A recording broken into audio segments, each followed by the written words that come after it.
Hello, Andrew Lynch here, and it's a bit of a follow-up to the video I did about how to fit a golf grip.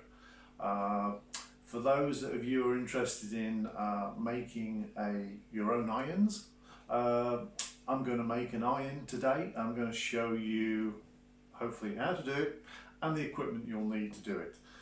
So, first things first, the club head. It's important. I'll give you a closer view of this because it is pretty beautiful.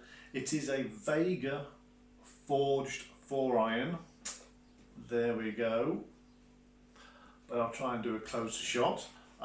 Fancy having some forged clubs, so this is pretty beautiful, and I got it for a very sweet deal. So that's the club head. Then it was picking the shaft.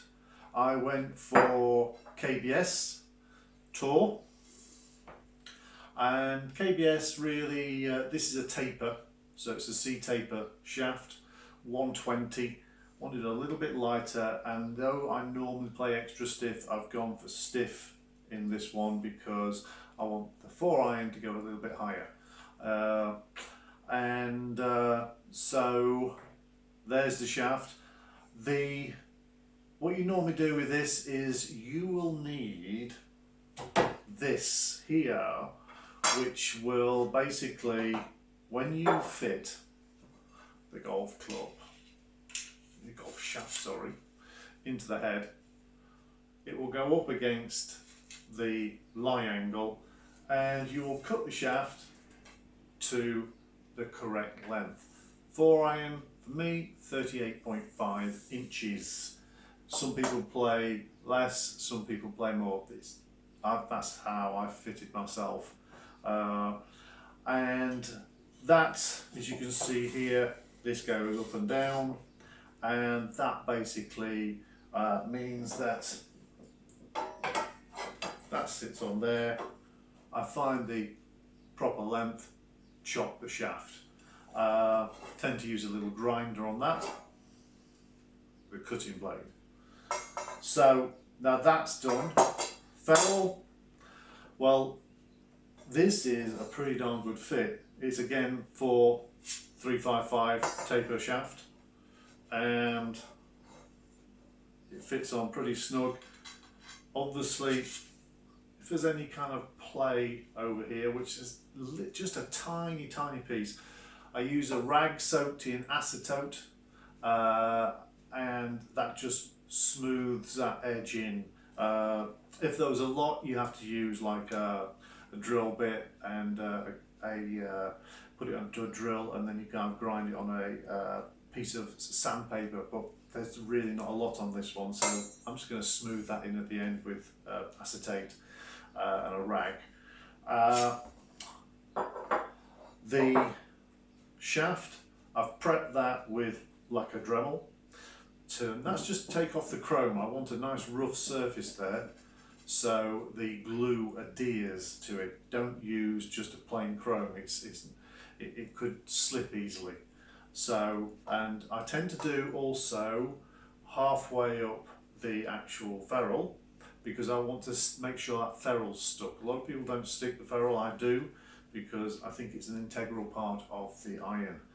So that's the club chopped to length. The head, clean it out as well to make sure there's nothing in there that you want a nice rough metal finish in there. And then what I tend to do is, I've got the grip I'm going to use. This is a mid-size Golf Pride, and I basically just make sure that the swing weight is, now pushing that out on there. Now you can't see that, but that's about D3, and that's actually, normally we kind of go for D2 through the whole set, but D3 actually will be, I think, this again, because I want this to go a little bit higher, the club will just feel a tad heavier. To be quite honest, if it was D2 or D3 or even D4, most people wouldn't notice unless it got up to like D8, which I think is what Rory and Dustin Johnson play. But so now chopped, it's basically two kind of like, I know the swing weight is right because I've got all the components here, and really it's then down to putting the epoxy. Now I use club fitting epoxy, slow cure. This is basically Gorilla epoxy, and I've used it for a year or more and it's never broke on me, and I've hit some fat shots. So this is fine, and it's a 5-minute cure. So, but when they say 5-minute cure, it's not like you're going to go out on the course and play with it. I certainly wouldn't. I'd still give it the night to go off. So really there, what I'm going to do now is I'm going to stick the club, but I'm going to have to move around, so we'll cut to probably the finish of it. You certainly don't need to see the grip being fitted because that's on a previous video. And this is really all there is to making a golf iron. It's the equipment that you need to do it without the swing weight machine, which probably cost me £150, $200, and then the cutting board would be very difficult because it's not like you can just use a tape measure. You need this adjustability. But that's pretty much it. And so if you fancy making an iron, these two things, the swing weight and the lie board, cutting board, are the two things you really need. The rest you probably have in your garage, quite honestly. So I have got, plug weights. Sometimes you might be very light, but again, that's just a case of putting them in the end of the shaft and sticking them in when you do the club. So that's it for making a golf iron. It's not tremendously complicated as long as you've got the right equipment.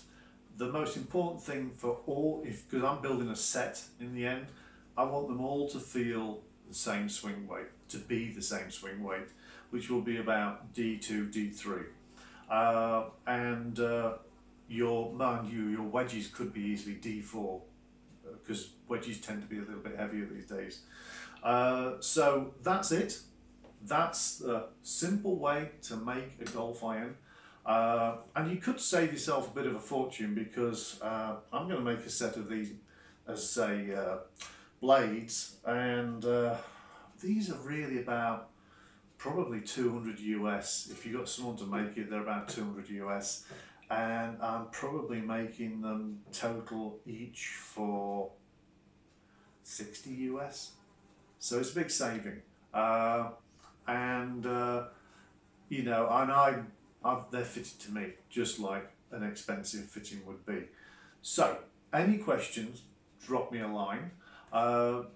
Anything you want to know, drop me a line. I will basically probably do a picture of this beautiful head up close. But from Andrew Lynch Golf, try and keep it simple, showing you how to make the golf iron. Till next time, take care. Please press the like and subscribe. Keep the love going. Bye.